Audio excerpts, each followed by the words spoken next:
Bien, merci d'être venus à tous. Je vais vous parler de ce personnage qui est un Revellois, qui s'appelle Augustin Avrial et qui a eu une vie très mouvementée. D'ailleurs, pour faire son histoire, sa biographie, ça n'a pas été facile. Ça n'a pas été facile parce qu'il a fait beaucoup de choses. Et faire la conférence, c'est peut-être encore plus difficile parce qu'il faut que je fasse ça en 1 heure et quart. Cet homme était connu un petit peu.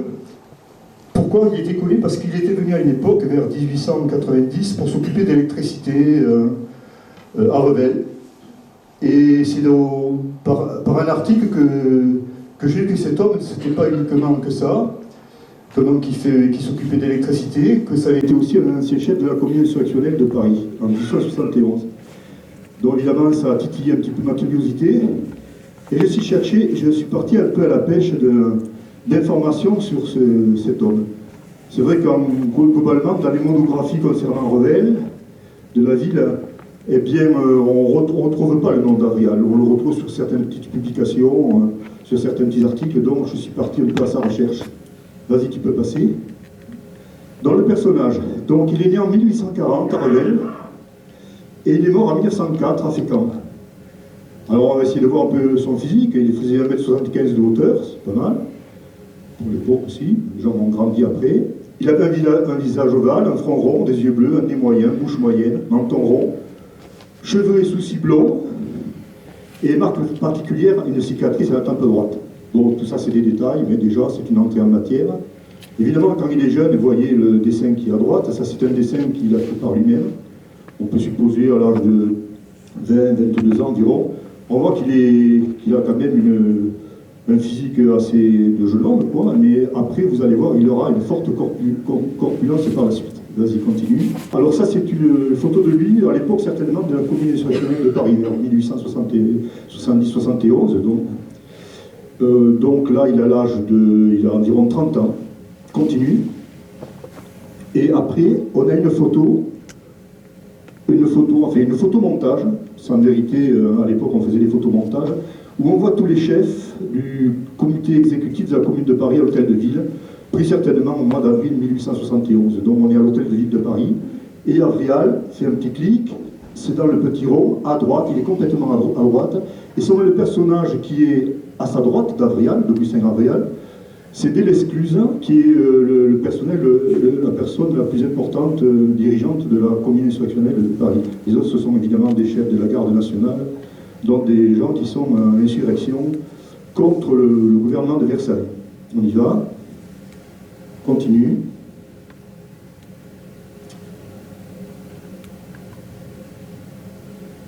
Alors ici, on a Avrial à la fin du 19e siècle. C'était au moment où il s'occupait avec Gustave Eiffel de monter la tour. Ben lui, il y était évidemment. Mais il va participer aussi à plein de choses, au projet de métro, et c'est à l'époque de la crise du boulangisme, à l'époque, on le retrouve avec Clémenceau. On continue. Ici, vous avez à gauche sa photo, et à droite, c'est un film qui a été fait en l'an 2000 par Peter Watkin, qui s'appelait La Commune, de Paris, évidemment. C'est un film historique qui est très long, qui est en plusieurs parties, qui faisait 5h30, et pour montrer quand même l'importance d'Avrial, Avrial est représenté dans ce film, et vous remarquerez le personnage qui est sur la photo de droite, qui est une capture de film, ben c'est l'acteur John Sutton qui incarne Avrial. Alors je trouvais qu'il y avait une certaine ressemblance. Vas-y, continue. Alors, les sources concernant cette vie, pour écrire cette biographie, moi j'étais parti pour, pareil, comme bien souvent, pour 10, 20, 30 pages, ça va être vite fait, on aura vite fait le tour, ça valait le coup, parce que c'était quand même un personnage, d'abord, qui n'était pas connu, pas tellement connu, en tout cas Revel, et qui, ma foi, il semble-t-il avoir eu un passé assez important. Et alors là, évidemment, j'étais très très étonné, puisque les sources, ben, comme je dis, elles étaient foisonnantes, variées, productives. C'était donc un personnage très important et on va le retrouver au travers, pour des choses pas forcément importantes, mais au travers des archives départementales, des archives municipales, Mais pour ce qui concerne les choses importantes de sa vie, à la fois de syndicaliste et d'homme politique, on retrouve ça dans les archives de la Garde nationale de Paris, évidemment, qui sont à Paris, que l'on peut consulter, les archives de la police et les archives militaires du fort de Vincennes.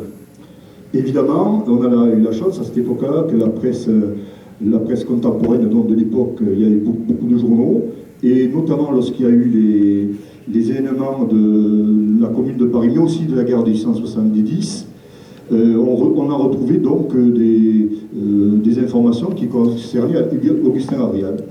Et enfin, il y a évidemment de très nombreux ouvrages sur la Commune de Paris qui ont été écrits, et on retrouve pareillement Avrial assez souvent dans ses ouvrages. Vas-y. Ses origines. Alors, Avrial, comme je vous l'ai dit, est né le 20 novembre 1840 à 5 h du matin, c'est un matinal, donc, sous la monarchie de Juillet, sous Louis-Philippe Ier. Et il naît, évidemment, à l'époque, on naissait pas dans les maternités, on naissait dans les maisons où on habitait, domicile. Et son père, qui s'appelait Bernard Avrial, habitait dans une maison qu'il avait louée au sieur Fort Teinturier. Cette maison se trouve sur le boulevard Gambetta. Gambetta, ça sera aussi, je peux employer le mot, un de ses amis. Vous le verrez par la suite. Donc les Avrial sont originaires de la Prade et on les retrouve sur plusieurs générations à Revel. Le micro, ça va? Je ne parle pas trop fort? Ça va. On pense qu'ils sont arrivés vers le milieu du XVIIIe siècle, vers 1865, et on les retrouve en tant que rouliers. Rouliers, c'est des gens qui transportent du frais. Et puis après, plusieurs générations de forgerons et de maréchaux ferrants. Et son père était d'ailleurs forgeron à Revel. Son domicile donc, se trouvait donc entre la porte du Thor, la rue du Thor, que vous connaissez, et la porte de Sorès, au quartier dit de la Barque, donc au boulevard Gambetta, comme je vous l'ai dit. On continue. Alors là, tu cliques, vas-y. Alors le premier clic, ça montre le domicile. Voilà, c'est à peu près là. Est-ce que vous voyez à peu près? C'est la partie nord-est de la ville de Revel. Vous avez le beffroi qui est en bas à gauche. Alors un autre clic vous montre l'école qui se trouve à l'angle de la rue du Temple et de la rue du Thor. C'était l'école de la doctrine chrétienne. C'est là qu'il a fait son école primaire. Et ensuite, il va faire quelques années au collège. Ses parents n'étaient quand même pas très fortunés. Il n'a pas poursuivi longtemps ses études. Mais on sait que c'était un élève studieux, très intéressé par tout ça. Et on le retrouve donc très rapidement, quand même, apprenti à la forge de son père, la forge qui se trouvait au départ de la route de Sorès. Je crois que la suivante, d'ailleurs, oui, ça c'est une vue de ce qui reste de l'église, de l'école de la doctrine chrétienne dans la rue du Thor, et où on retrouve donc, il s'est retrouvé dans un milieu donc assez catholique, Domus Dei, Porta Chelice. Vous avez ça, si vous allez à comment on appelle ça, la commanderie, qui est un restaurant actuellement, vous verrez qu'il y a encore cette entrée, c'était l'entrée de la chapelle. On continue. Alors, la forge se trouve, si vous avez la photo de droite, maintenant c'est plus la cave du Lauragais, puisque ça n'y est plus, mais c'est à cet endroit-là, et on voit très bien que l'architecture de la façade montre bien qu'il s'agit d'une forge. Et d'ailleurs, on a retrouvé derrière, c'était dans la maison de Madame Viguier, qui faisait partie de cette histoire, elle avait récupéré le bac de trempage de cette forge. Donc, c'est un bac de trempage que vous avez à gauche, où son père, et peut-être même Augustin Avrial, a peut-être plongé du matériau qui est en train d'être travaillé. On continue. Alors, sa formation et ses études. Bon, comme je vous l'ai dit, Augustin va s'inscrire aux écoles chrétiennes, qui se situent à l'angle de la rue du Thor et de la rue du Temple. Et à l'époque, on montre dans les tests qu'il disait de cette école « J'ai été élevé à l'école du malheur et de la misère, mais j'ai reçu une bonne instruction. » C'est vrai que cette école avait ça de bien, c'est qu'elle recevait des enfants de parents qui étaient indigents, qui n'avaient pas trop d'argent. Et on pouvait, ils avaient une instruction gratuite, hein, et on pense que Augustin Avrial a dû profiter un petit peu de ça. Donc il a gardé une bonne, bien que ça soit l'école du malheur et de la misère, comme il le disait, mais comme je dis, des syndicalistes, politiques, il a dit qu'il avait reçu une bonne instruction. Un autre auteur va parler de cette vie d'Avrial, la vie d'Avrial qui était celle de tous les enfants du peuple, une vie de lutte et de travail. C'est vrai que très rapidement, il a fallu qu'il lutte pour vivre à peu près bien et il a été obligé de travailler. Et vous allez voir, il va être aussi militaire. C'est un élève studieux, comme je vous l'ai dit, il va aller ensuite au collège.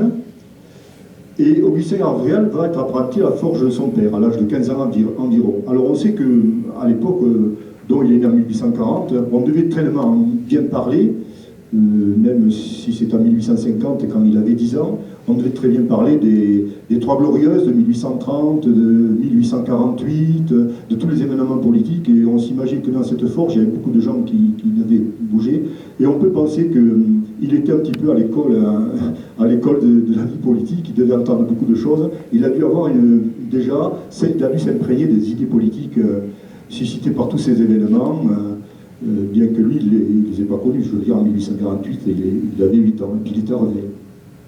Donc, on pense aussi que dans cette forge, il a puisé son intérêt pour les métaux, la mécanique, et c'est peut-être pour ça, après qu'il est devenu ouvrier mécanicien, qu'il a déposé pas mal de brevets d'invention. On continue. Alors là, vous avez... Ah, ça, tu es allé un peu trop loin, ça fait rien. On laisse là, c'est bien. Donc, ce qui est sûr, c'est qu'en 1857, il va à Paris. Il part à Paris, il va monter à Paris pour exercer une profession de mécanicien.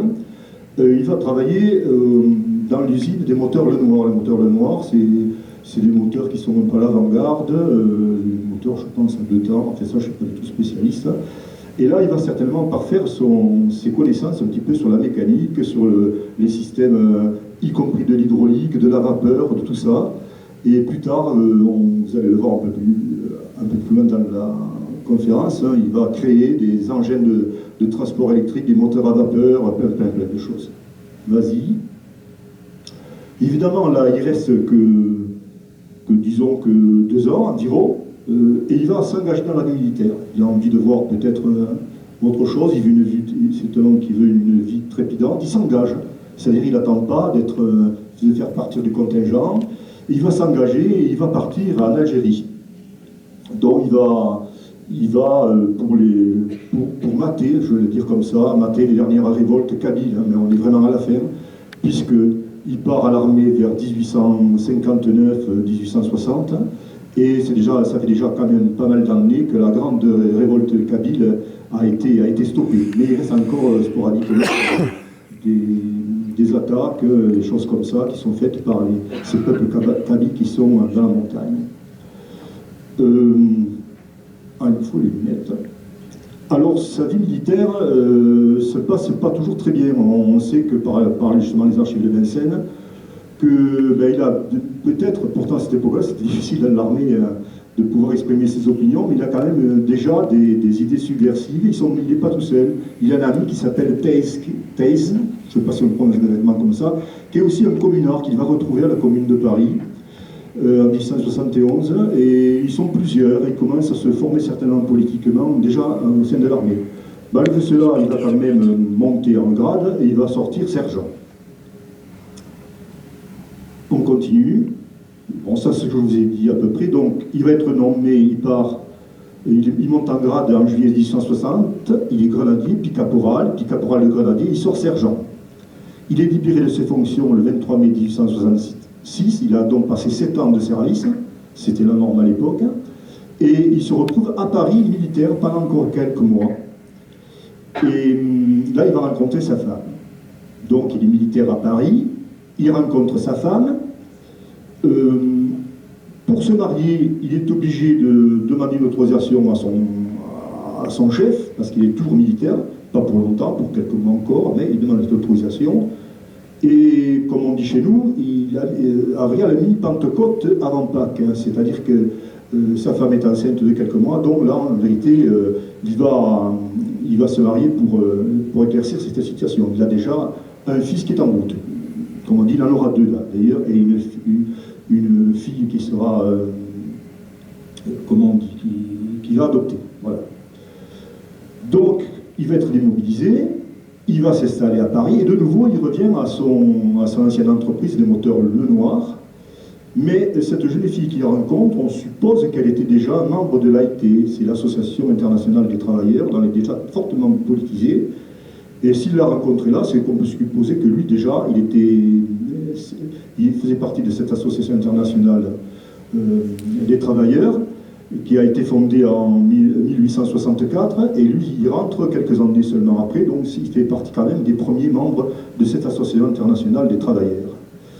Donc cette femme est engagée politiquement, d'ailleurs on va retrouver souvent sa signature sur des protestations, contre la déclaration de la guerre à la Prusse, etc. Donc Gustin va se marier le 5 mai 66 à 12h30 dans la mairie du 11e arrondissement. 11e arrondissement, il a souvent vécu que là, dans le 11e arrondissement. On sait que depuis les travaux d'Haussmann, vers 1856-60, écoutez, à quelques années près, excusez-moi, il y a tellement de dates, je ne peux pas tout retenir. Le baron Haussmann, préfet de la Seine, avait revu un petit peu, sur les directives un petit peu de Napoléon III, le plan de Paris. Avait fait de grandes allées droites, très larges, d'abord pour aérer, pour que ce soit mieux sur le plan sanitaire, mais aussi pour des questions de risque de subversion, de guerre civile. C'est quand il y a des grandes allées, c'est plus facile à l'armée d'empêcher donc les mouvements insurrectionnels. Et évidemment, il y avait eu des problèmes au niveau de la population qui avait été obligée, elle, étant donné qu'il y avait une plus-value dans tous ces boulevards, avait été obligée de se réfugier, on emploie le mot comme ça, se réfugier, dans les quartiers nord-est de Paris, savoir Belleville, donc Popincourt, le 11e siècle, le 11e arrondissement et Montmartre. Donc lui, il est dans le 11e arrondissement, évidemment, dans un endroit, un espace très ouvrier. On y va. Alors, Avel, comme je dis, s'engage politiquement. Alors, lui se retrouve encore, à cette époque-là, tout à fait au départ, Marx et Bakounine font encore, qui sont des leaders politiques importants, ils font encore leurs premières armes, mais à cette époque-là, c'est surtout Proudhon qui est on va dire un socialiste modéré pour l'époque, mais qui est un mutualiste, il n'est pas un collectiviste. Et au départ, Karl Marx trouvait très intéressant les idées de Proudhon, mais évidemment tout ça, ça a évolué après. Donc Avrial est un proudhonien modéré, mutualiste. Et Proudhon est considéré aussi comme un fondateur, un des premiers anarchistes. Anarchiste, parce que quand on parle de mot anarchiste, on voit les bombes qui explosent, des choses comme ça. L'anarchiste n'est pas tout à fait ça. Mais Proudhon, lui, est un anarchiste et mutualiste. Et d'ailleurs, il y a le cousin de Napoléon III qui va faire appel à Proudhon pour le conseiller. Parce que, assez paradoxalement, Napoléon III, avant qu'il soit empereur, après son coup d'État, même avant qu'il soit président de la République, de la Seconde République, donc, Napoléon III avait qui ne s'appelait pas encore III, Napoléon, avait commencé à écrire des écrits sur l'extinction du paupérisme, c'est-à-dire qu'il comprenait un petit peu le problème de la classe ouvrière qui, dans ce 19e siècle, n'était pas du tout florissante. Donc il avait des idées un petit peu d'arranger tout ça. C'est-à-dire Napoléon III qui va envoyer vers alors attendez, je cherche parce que je ne sais pas toutes les dates, qui envoie vers 1862 une délégation d'ouvriers à Londres, en particulier dénommé Tolin, qui est un proche aussi d'Avrial, qui est aussi un proudhonien mutualiste, qui va aller à Londres, et 2 ans après, c'est là que va se fonder l'Association internationale des travailleurs, dont en 1864, si je me souviens bien. Excusez-moi, parce que je sais que dans la salle, il y a des gens qui sont très compétents sur tout ce que je dis. Je peux me tromper un peu, mais globalement, je crois qu'à quelques années près, je ne dois pas être très loin. Donc, Avrial devient très rapidement une cheville ouvrière de l'internationale, de la première internationale, de cette association internationale des travailleurs. On le revoit à Paris, il va s'occuper très rapidement de syndicats, notamment les syndicats dans les cadres de ces branches professionnelles. Et ça va être un ardent propagateur des idées proudhoniennes. Et il va être à la tête donc, des syndicats. Tiens, là, c'était bien avancé, là, non? Solidarité, non, c'est revenir en arrière. Voilà. Alors, il va être par exemple cofondateur de la Chambre syndicale des ouvriers mécaniciens. Il y aura 5000 adhérents, c'est pas rien, 5000 adhérents, c'est quand même important, on peut dire le plus fort syndicat qu'il pouvait y avoir. Et puis il va devenir ardent défenseur de la Fédération des chambres syndicales, et donc lesquelles vont adhérer à cette association internationale des travailleurs. Alors, Vas-y, continue. Alors, évidemment, ce 19e siècle, évidemment, je ne peux pas, sinon on y serait jusqu'à minuit, je ne peux pas vous raconter, mais la plupart d'entre vous, vous connaissez un petit peu cette histoire du 19e siècle qui bouge énormément, avec les régimes qui se succèdent, les coups d'État, allez, employer le mot, certaines magouilles aussi.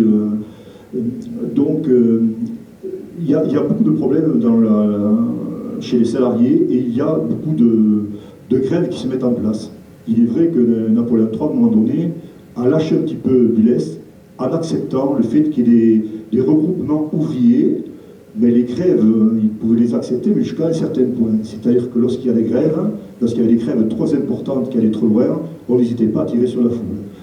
Donc on retrouve Avrial qui va aider, qui va créer des caisses de mutualité, des caisses de secours. Par exemple, lorsque en 1869 le syndicat des marronniers fait grève pour faire des augmentations de salaire, à la fusillade d'Aubert, où là on n'hésite pas à tirer sur les enfants, sur les femmes, à Bâle, à la grève du Creusot, les ouvriers mégissiers et bien d'autres. Avrial, sa représentativité. Alors on le retrouve, il est représentant de corps de métier à l'exposition universelle de Paris, par exemple, en 1867. Cette fameuse exposition de Paris où les Allemands viennent présenter leur joli canon Krupp plutôt, et qui vont tirer 3 ans plus tard sur l'armée française et sur Paris. Il a un siège au journal, il s'occupe d'un journal, La Voix du Peuple, qui est le journal de l'Association internationale des travailleurs. Il est à la section des prolétaires, il participe à des combats de rue en mai-juin 1969 lors des législatives. Il est orateur à Belleville, ardent défenseur des travailleurs. Il préside même la Chambre fédérale des sociétés ouvrières à Paris en juin 1970. Et il prend part à la Fédération parisienne de l'International et au Conseil fédéral de l'International. Il faut dire qu'à l'époque, c'est vrai que la mouvance politique, c'est entre des bonapartistes, dont Napoléon III, des monarchistes, les légitimistes, ceux qui voulaient garder, comme Louis XVIII et Charles X, qui voulaient garder le drapeau blanc, et Louis-Philippe Ier, les orléanistes, qui étaient d'accord avec le drapeau bleu, blanc, rouge. Mais eux, c'est des républicains, des ardents républicains, socialistes, donc de gauche, à l'époque, on appelait ça l'extrême gauche, et donc ils ne sont pas du tout d'accord avec ce qui se passe, et ils veulent fonder une république, déjà, on en parle, une république démocratique, sociale et universelle. On continue. Prenez en arrière. Voilà. Donc, attendez, je suis un peu perdu. Ouais, le 8 mai 1870, Napoléon III a de gros problèmes politiques. Il a beaucoup de pression, il a beaucoup de soucis, donc il veut faire un plébiscite, parler un petit peu de sa politique, lâcher un petit peu mais sans trop, mais surtout il veut par ce plébiscite la population vote pour lui, qu'il y ait un plébiscite massif pour lui, ce qui va d'ailleurs se passer, puisque vous le voyez sur la carte de gauche, à part les points noirs et les points rouges foncés, les gens vont être d'accord avec le plébiscite. Il n'y a que dans les zones qui sont très urbanisées, les grandes villes comme Toulouse, Bordeaux, Paris évidemment, toute la vallée du Rhône, Marseille et tout ça, qui ne vont voter que entre 35 et 50% pour le plébiscite. Donc ils sont contre. Et là, ça commence à poser un problème, parce que ces grandes villes faites essentiellement d'ouvriers, il y a des grosses entreprises, il y a du mécontentement, et on voit très bien qu'il y a une insécurité politique qui se met en place. Et c'est là que certains vont certainement lui conseiller, peut-être pour renforcer. Alors ça dépend comment on se place. Mais c'est certainement dans ce cadre-là que Napoléon III, lui, il n'avait pas trop envie, mais peut-être qu'il va lancer cette guerre contre les Prussiens. Là, je ne pourrais pas rentrer dans les détails, on n'aura pas le temps. Toujours est-il que dans ce manifeste aux travailleurs des villes et des campagnes, Avrial et bien d'autres, puisque là, ce soir, on est là pour parler quand même d'Avrial, et sa femme d'ailleurs, vont signer ce manifeste contre ce plébiscite en disant non, il faut voter contre. Et dans la conclusion, on peut dire nous voulons un changement radical des impôts, plus de conscription militaire, non, et donc cette fameuse république démocratique et sociale. Immédiatement, quelques temps après, ben, tous ces gens qui ont été contre le plébiscite de Napoléon III vont faire l'office d'une prise de corps, comme on dit, c'est-à-dire qu'ils vont être traduits devant un procès. Et ça va être le troisième procès, puisqu'il y en a eu 2 autres avant, mais en vrai, je pense qu'ils n'étaient pas concernés. C'est le troisième procès de l'Association internationale des travailleurs, qui va se tenir avec pas mal de gens. Et là, on a beaucoup de documents qui montrent qu'Avrial se défend comme un forcené. Comme on dit chez nous, il a beaucoup de gueule. Et ben voilà, il met en avant ses idées politiques. Hein.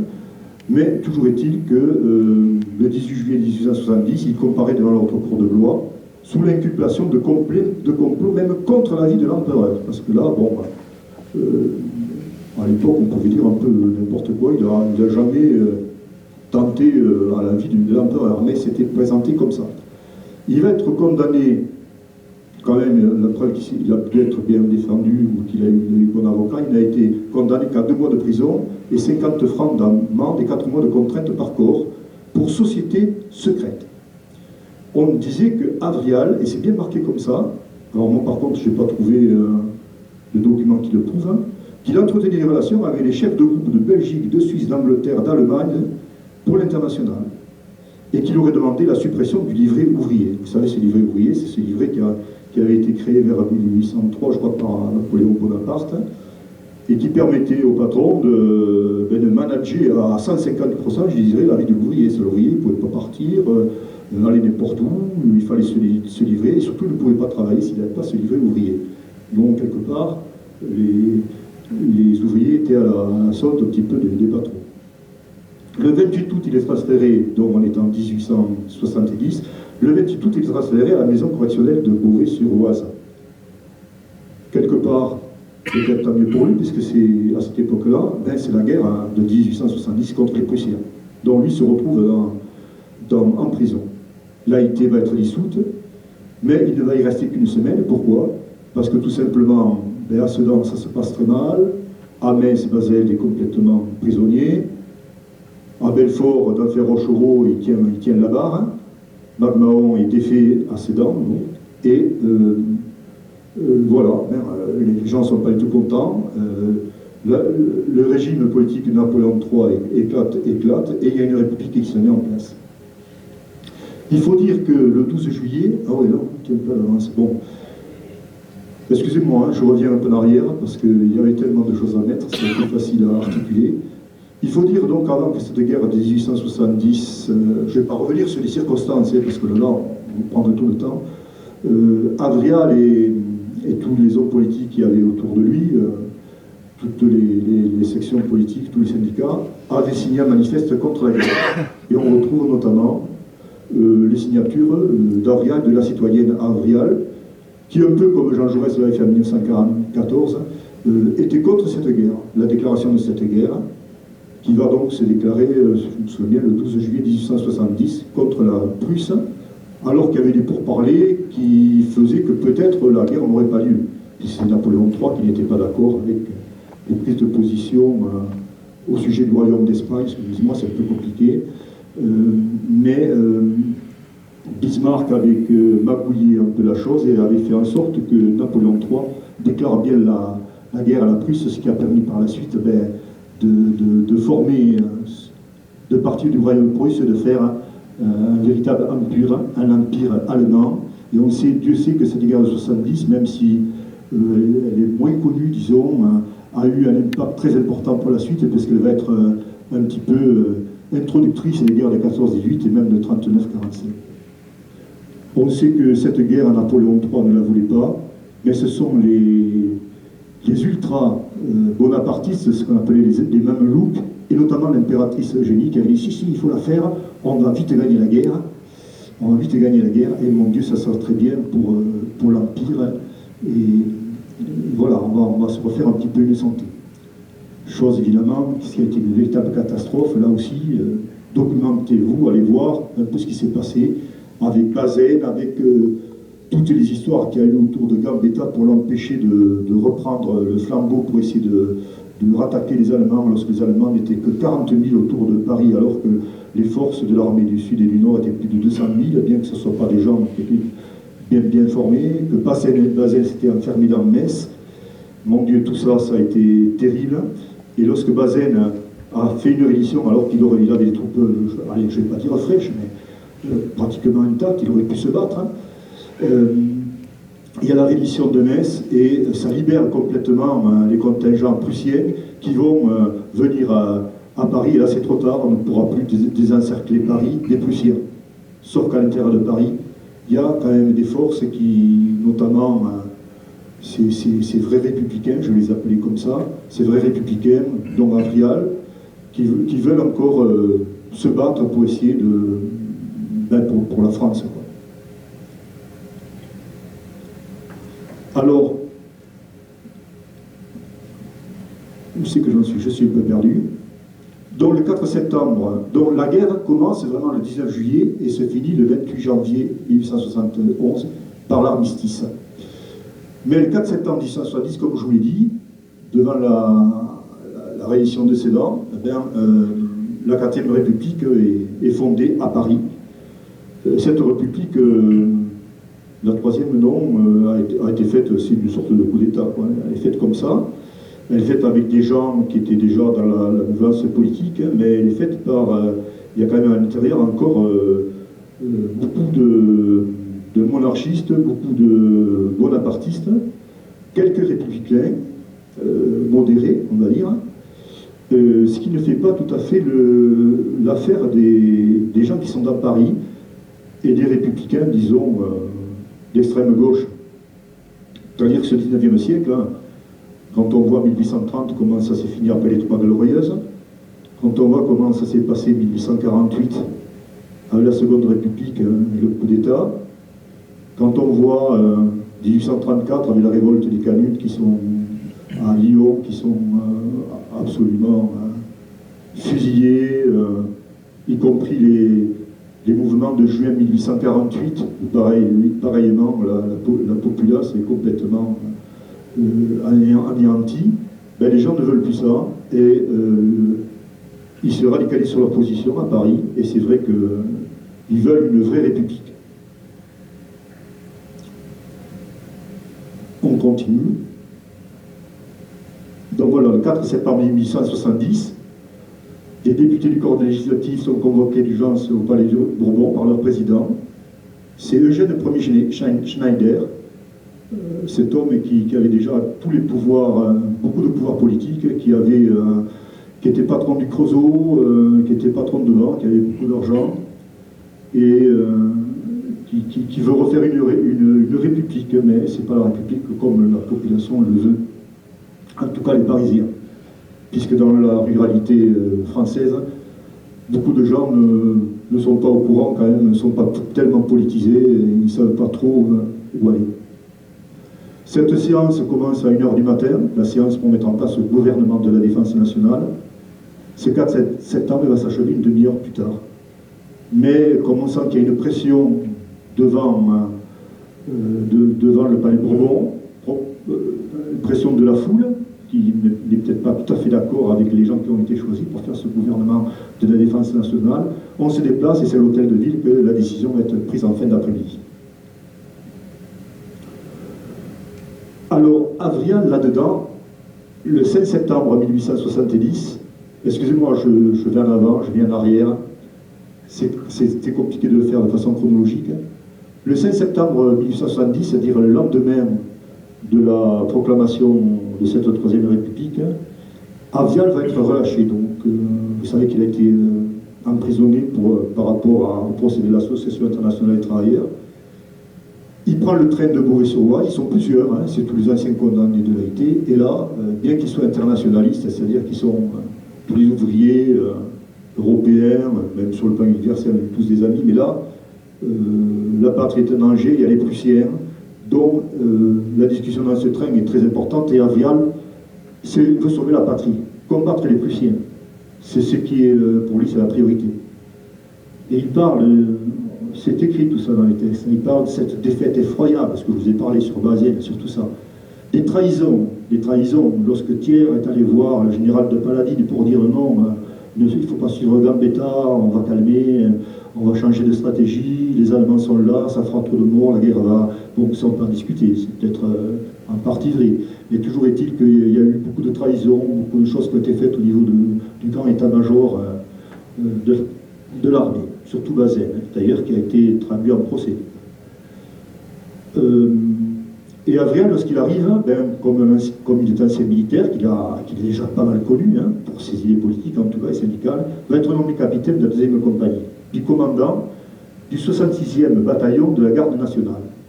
Il a environ 1500 hommes sous ses ordres, et il va gérer les bastions 12 à 24. Alors, bastion 12 à 24, eh bien, on sait que 10-15 ans avant, justement, Adolphe Thiers avait fait faire une muraille tout autour de Paris. Il y avait des bastions. Et derrière ces murailles, il y avait plein de forts. Des forts qui entouraient Paris pour, en cas qu'il y ait un problème. Peut-être déjà, il pensait qu'il pouvait s'en servir un peu plus tard. Mais Avril va rester toujours opposé à ce comité de défense nationale, celui qui a été élu donc le 4 septembre. On a vu.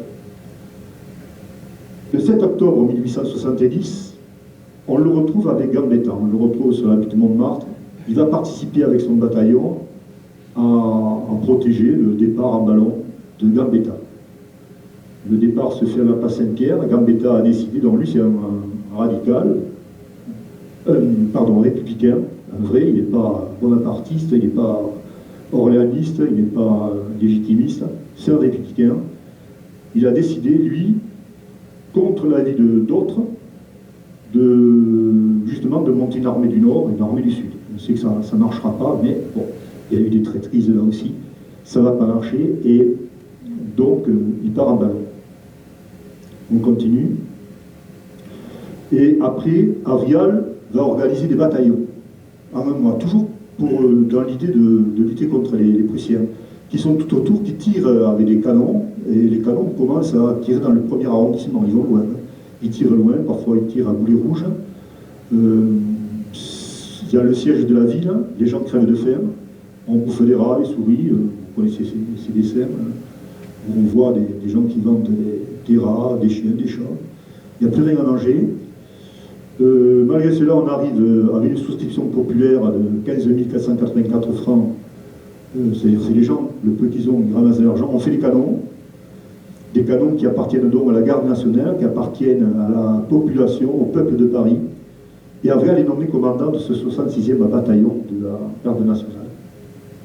Et là, il y a des essais. Alors, c'est le général, je crois qu'il est général commandant Trochu, qui va essayer de lancer des batailles à partir du centre. Il est donc dans Paris, il va essayer de lancer des bataillons de garde nationale, de la troupe, pour essayer de faire une sortie vers les Prussiens.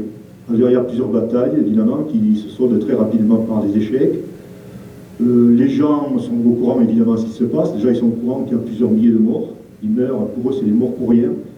Et on trouve bizarre que, parfois, lorsqu'on a l'impression que, par exemple, à Buzenval et au Bourget, qu'à la limite, ça aurait pu marcher, on ne comprend pas pourquoi ils n'ont pas envoyé des renforts, parce qu'il y avait quand même, ils avaient beaucoup d'armes dans Paris, ils avaient beaucoup de canons, ils avaient beaucoup de fusils.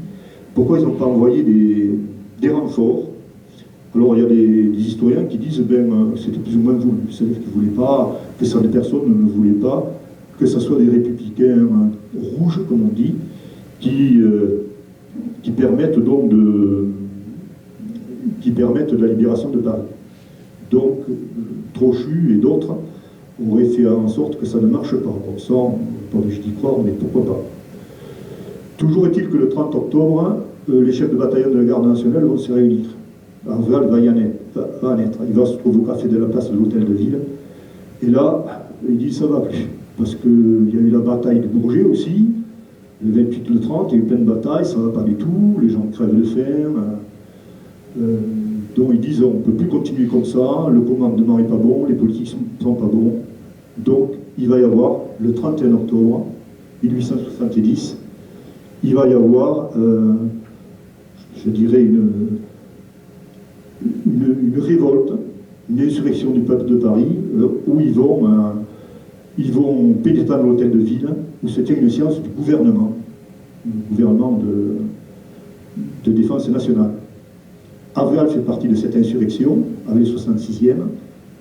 Avrial fait partie du comité de salut public qui se forme autour de Flourens, dans l'hôtel de ville. Sur le dessin, vous avez Flourens qui est sur la table, là, voilà. Et ça a failli marcher, mais il y a eu des bataillons qui étaient pour le gouvernement et qui ont fait table rase, donc cette insurrection n'a pas marché. Et c'est à ce moment-là, d'ailleurs, ça explique peut-être certaines choses par la suite, hein, il y a même les milieux cléricaux qui vont demander la révocation des maires de gauche, ils vont se prendre des positions politiques. Et le 12 novembre, Avrial va être cassé de son grade par le général Thomas.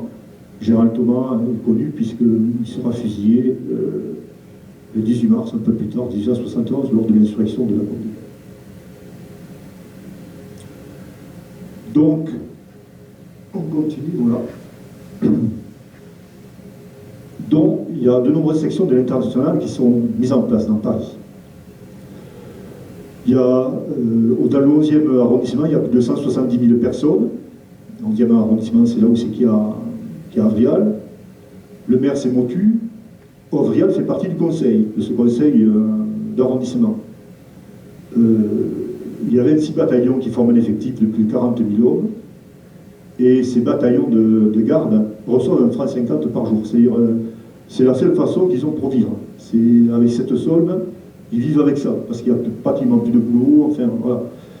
Les gens sont très indigents, donc cette solde est très importante. Et il y a dans cet arrondissement, il y a plus de 50 000 femmes, enfants et vieillards qui sont privés de secours, dont Avrial rentre dans cette dynamique pour aider les gens, ainsi de suite. Et il y a plus de 100 000 rations par jour qui sont faites pour essayer d'alimenter autant qu'on peut toute cette population. On crée des ambulances, on installe, il y a même des écoles laïques qui commencent à se mettre en place. Et le comité, le 30 décembre, le comité central républicain des 20 arrondissements se réunit avec cet ordre du jour.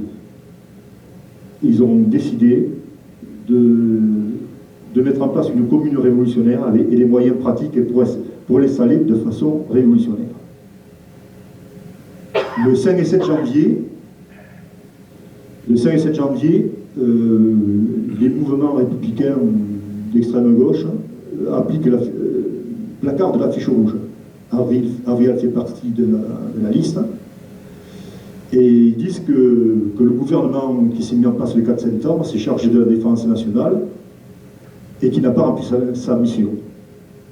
Enfin, on envoie des griefs contre le gouvernement, à savoir le refus de la levée en masse, la répression contre les républicains après le soulèvement du 31 octobre, l'incapacité de ravitailler les Parisiens, les sorties militaires à mal préparées ou à l'échec. Et donc on lance des appels, place au peuple, place à la commune. C'est une véritable révolution, un peu à l'image un petit peu de... Bien que je me risque certainement, on dira certainement après, lorsqu'on va discuter, ça fait penser un petit peu à 1789. Le 22 janvier, le peuple de Paris va se soulever contre ce gouvernement, suite justement au problème de Buzenval, de Saint-Cloud, de Montbaudou, toutes ces batailles des traitises qui a lieu, de l'insuffisance du commandement. Le commandement était mené par le général Thomas, par Trochu, par Vinois.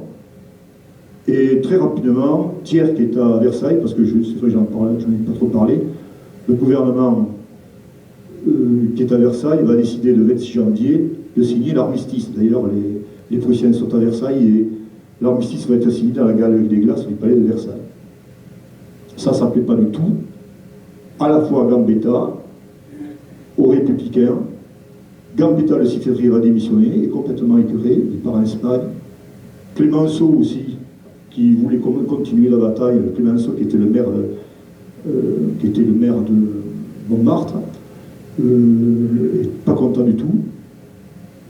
Et donc, le 8 février, en liaison avec l'Association internationale des travailleurs, la Chambre fédérale des sociétés ouvrières, la délégation des 20 arrondissements de Paris vont présenter des candidats socialistes révolutionnaires aux élections à l'Assemblée nationale. Peu seront élus, mais il y en a quand même pas mal. Alors, dans Paris, ça chauffe, comme on dit. On va vers la révolution sociale. Vas-y, tu peux passer. Voilà. Et pour vous montrer un petit peu un exemple de l'état d'esprit qu'il y a, ce 26 février, Augustin Avrial se retrouve avec un contingent de la garde nationale à l'angle de la place de la Bastille, du canal Saint-Martin, près du boulevard Bourdon. Et il y a un défilé de la garde nationale, des gardes nationales qui veulent changer un petit peu les choses. Et la foule se rend compte qu'il y a un petit bonhomme dans un coin, qui est certainement un Corse, qui s'appelle Evidencini, qui a un petit cahier, qui note scrupuleusement les numéros des bataillons, des képis. Et tout ça, il prend les numéros, tout ça, manifestement, c'est un indicateur de la police ou du gouvernement. La foule va s'en rendre compte, il est frappé, poussé, il réussit à s'extraire de cette foule, et il va vers l'endroit où c'est qu'il y a Avrial, et Avrial le protège, c'est-à-dire il passe la palissade soit ferme, Avrial veut le protéger, il dit au peuple, non, vous me connaissez, je suis Avrial, touchez pas, s'il a fait une erreur, il sera jugé, ainsi de suite. La foule n'entend rien, tout est démonté, à un moment, Avrial pourtant, qui a une forte corpulence et qui est connu quand même, qui est bien connu à Paris, malgré cela, on le pousse, quitte presque à le taper, Avrial, et ils arrivent à attraper Visinsigny, et ils l'assomment à coups de pierre, ils le foutent dans le canal Saint-Martin. Donc ça badinait pas, les gens vraiment étaient en pré-révolution, après révolte. Le 28 février, bon, l'armistice est là, tout ça, et dans les clauses de l'armistice, je vais passer dans les détails, il y a plein d'autres choses, peut-être plus importantes, mais je vous parle de ce qui concerne Avrial, toujours pareil, ça tourne toujours autour de cette personne. Le 28 février 1871, le 27 février plutôt, Avrial prend une position, et il sait très bien que ça va mal se passer, et il dit l'international doit dégager sa responsabilité de toute excitation sans avantage pour la République et donc pour tirer parti de la réaction. C'est-à-dire que lutter contre la réaction, contre ce gouvernement qui n'accepte pas, c'est vraiment pas pour Avrial le moment de faire quelque chose parce qu'il y a les Prussiens. Et Dieu sait qu'on sait qu'Adolphe Thiers avec Bismarck se sont mis plus ou moins d'accord, oui, se sont mis d'accord pour dire que cette révolte parisienne ne doit pas avoir lieu. Donc ils savent très bien à Paris qu'il faut qu'ils ne lancent surtout pas quelque chose. Ah, c'est vraiment pas le moment. Et afin d'éviter des manifestations hostiles à l'occupant, le comité central de la garde nationale fait placarder le 28 février une affiche qui est entourée, c'est celle-ci, entourée d'un lisé noir en signe de deuil. Elle invitait les Parisiens doivent rester chez eux. Parce qu'on savait que les Allemands allaient défiler. Les Allemands allaient défiler quand? Le 1er mars, le lendemain.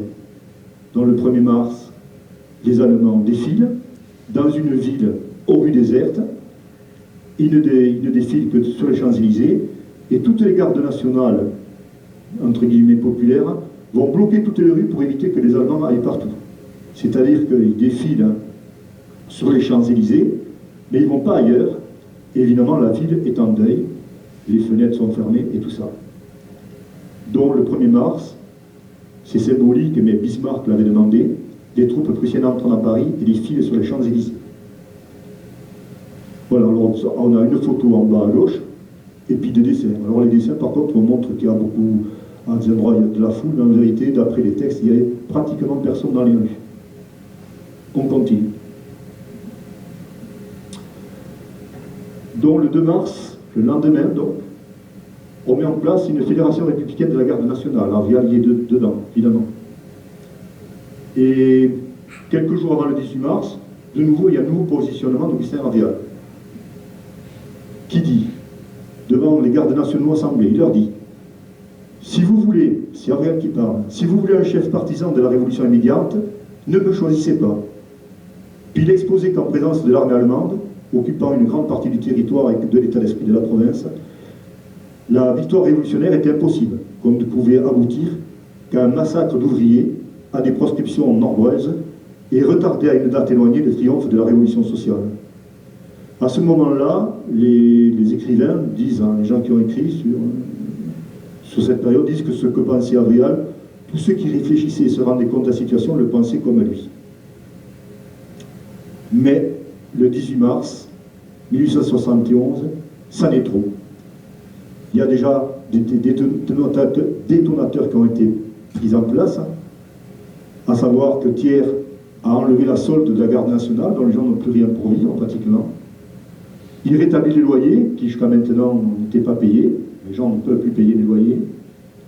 Le monde de piété qui avait été bloqué est remis en place. Les journaux socialistes sont interdits.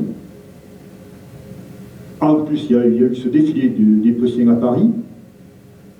L'Assemblée, où ils sont, comme je vous l'ai dit, des monarchistes dominent. Les pouvoirs sont entre les mains d'officiers et de ministres pro-bonapartistes monarchistes.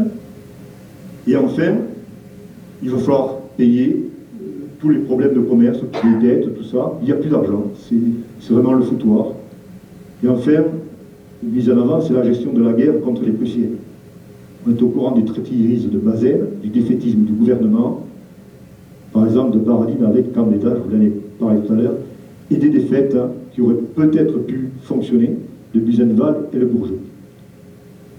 Donc, ce jour-là, il y a déjà pas mal de choses qui pèsent énormément sur la population parisienne. Il y a aussi le fait que le gouvernement n'est pas à Paris, mais est à Versailles. Ça, c'est un signe quand même qui est fort pour les Parisiens. Mais c'est surtout le véritable détonateur, c'est que Adolphe Thiers va décider, et ça va se passer dans la nuit du 18 mars, à partir d'1h du matin, d'envoyer la ligne, plusieurs contingents, pour aller récupérer les canons qui ont été payés par la population parisienne, de leur propre souscrit, avec leur propre argent, les 270 canons, peut-être même davantage, qui sont sur la butte de Montmartre. Évidemment, ils progressent dans Paris, avec le moins de bruit possible, mais ils sont quand même nombreux. Ils arrivent à Montmartre, ils montent. Alors ils devaient récupérer les canons, mais évidemment, comme le reste de la guerre de 1870, ils sont bien organisés, c'est-à-dire qu'ils ont oublié ou mal organisé, il n'y a pas de chevaux, il n'y a pas de truc pour tracter les canons. On perd du temps, il y a des problèmes, et lorsqu'ils arrivent sur la route de Montmartre, depuis qu'il y a eu l'armistice, il n'y a qu'un seul garde national qui garde tous ces canons, parce qu'ils disent, bon, il y a moins de risques maintenant. Il n'y avait qu'un seul garde national, qui s'appelait Turpin. Et là, ce gars-là, dans la nuit, vers 3h du matin, 3-4h du matin, il dit, halte, qui va là? Et évidemment, il n'a pas la réponse, il a une salve de fusil qui lui tire dessus. Il est blessé, gravement. Évidemment, ce bruit, ça attire l'attention. Et alors là, on a des personnes importantes qui viennent, à savoir le maire de Montmartre, c'est Clémenceau. Clémenceau est quand même bien connu. Mais aussi Louise Michel, qui est l'institutrice de Montmartre. Et d'autres personnes qui vont pour aider ce Turpin à essayer de le soigner. Mais c'est fichu. Alors on dit qu'il faut l'amener à l'hôpital, tout ça. Évidemment, les généraux disent non, pas question, il reste là. Donc, mais il va vivre encore 2 jours. On va l'amener à l'hôpital, mais il va mourir d'une péritonite. Alors évidemment, dans ce quartier, et puis ça fait vite quand même le tour de Paris, le petit jour se lève, la population, les femmes sortent, les femmes entourent les lignards, comme on dit, les gens de la ligne, et il y a une fraternisation qui se met en place. Vas-y. Ça, c'est encore les canons, voilà, c'est le petit Montmartre. Vas-y. Il y a une fraternisation qui se fait. En plus, non content d'avoir oublié les chevaux et les chariots pour emmener les canons, le moyen de les tracter, ils n'ont pas prévu de quoi manger et boire aux hommes de ligne. Et c'est les Parisiennes, qui vont leur apporter, j'allais dire, le café, tout ça. Donc ça fraternise très très sérieusement, ça va pas bien pour les officiers. Et il y a le général Lecomte qui essaie d'empêcher cette fraternisation, et il dit à la troupe, il prévient d'abord, il fait des sommations très rapides, et il dit tirer sur la foule, par 3 fois. Et personne ne tire, les soldats mettent la crosse en l'air, donc il y a révolte des lignards. Il s'agit du 88e de ligne, et non content de ça, le 88e de ligne, parce que c'est pas la garde nationale, c'est les lignards qui font prisonnier le comte, leur général. Ils le prennent, et donc les lignards sont avec la garde nationale. Donc ça part très très mal, cette histoire-là. Enfin, ça part très mal.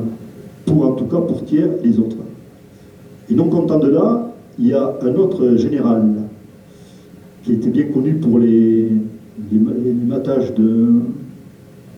aussi la matée des insurrections, avant même en 1848, notamment je crois en juin 1848, qui s'appelle Général Thomas, qui est un civil, qui se balade, lui il marque des trucs un petit peu comme Vizancini. Il est repéré, hop, on les prend tous les deux, et dans l'après-midi, malgré que le maire Clémenceau essaie d'intercéder à leur faveur, on les aligne pas contre les murs parce que ça se passe assez mal, les coups de feu partent dans tous les sens, contrairement à une photo qui les représente contre le mur. On tire n'importe comment, il y a au moins 10-15 personnes qui tirent dessus, mais la plupart ce sont des hommes de sa propre troupe qui tirent dessus. Voilà, donc après il y a d'autres choses qui se passent dans la ville, évidemment là, on monte les barricades, toute la garde nationale se met en place pour protéger la ville contre l'armée. Et Avrial, donc, est dans le 11e arrondissement, près de la rue Basseroy, où se trouve d'ailleurs le quartier général de la garde nationale. Et là se met en place donc cette révolte au départ. Il faut dire que les gens de la garde nationale, les gens comme Avrial, tout ça, ils n'ont pas vu venir ce truc-là. C'est inopiné, c'est le peuple qui se révolte, mais aussi les hommes de ligne. Donc, grande angoisse pour tout le monde, vas-y. Grande angoisse pour tout le monde, pour le peuple aussi, parce qu'ils ne savaient pas trop comment ça se passait, mais surtout pour Thiers, où là c'est la grosse débandade. Alors là-dedans on retrouve les Jules, là, la République des Jules, il y a Jules Ferry, Jules Favre et d'autres. On part très rapidement, direction de Versailles, et on dit à la troupe qui peut évacuer, de partir. Et la garde nationale, à la limite ils auraient pu bloquer, dire aux lignards, restez avec nous, ils les laissent partir, parce qu'eux, ils ne partent pas dans une logique d'insurrection militaire forte et tout ça. D'ailleurs, on le verra par la suite, mais ça, je ne pourrais pas le développer, ça prendrait trop de temps, puisqu'on sait après qu'il y a eu beaucoup de pourparlers pour essayer d'éviter justement cette semaine sanglante qu'il y aura eu à la fin du mois de mai.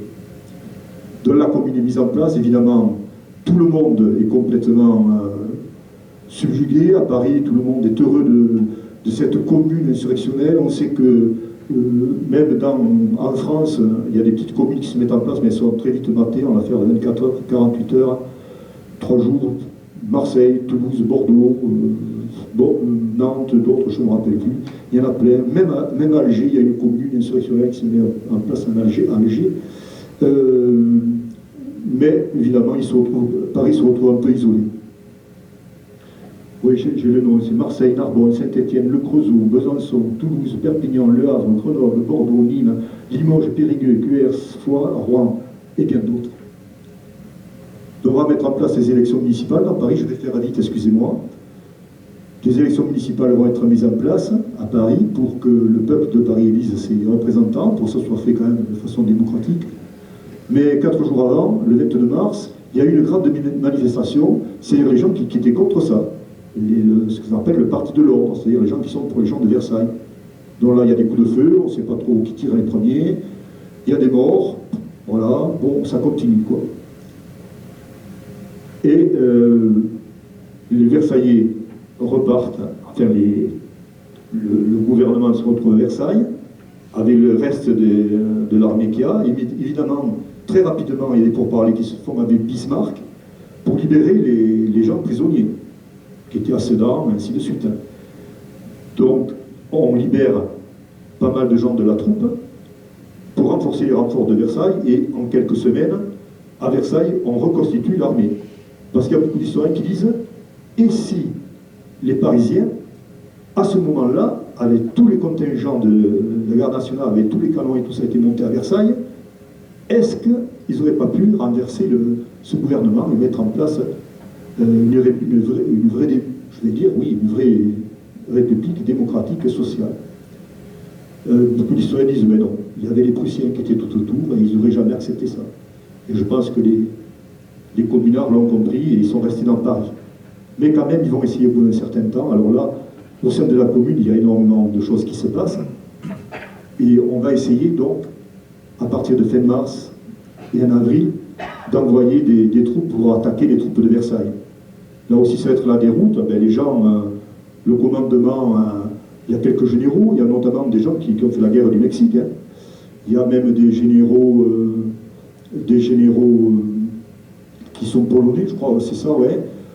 On a l'Italien, Garibaldi, qui fait partir de tout ça, mais lui, il va laisser tomber très rapidement pour la commune, mais toujours est-il que ces troupes vont essayer de prendre très rapidement les forts, quelques forts qu'il y a autour de Paris, mais ils ne pourront pas aller plus loin, et là, il va y avoir des massacres qui vont se passer. Des barricades, des barricades seront mises un peu partout dans Paris, on en compte plusieurs centaines, et les gens essaient de garder la ville est en état de siège. Mais l'administration se fait. Ça arrive, par exemple, on voit un dénommé Jourde qui va prendre possession de la Banque de France. Il y a tout, hein, il y a l'or, il y a tout, il y a de l'argent. Il y a beaucoup, beaucoup d'argent.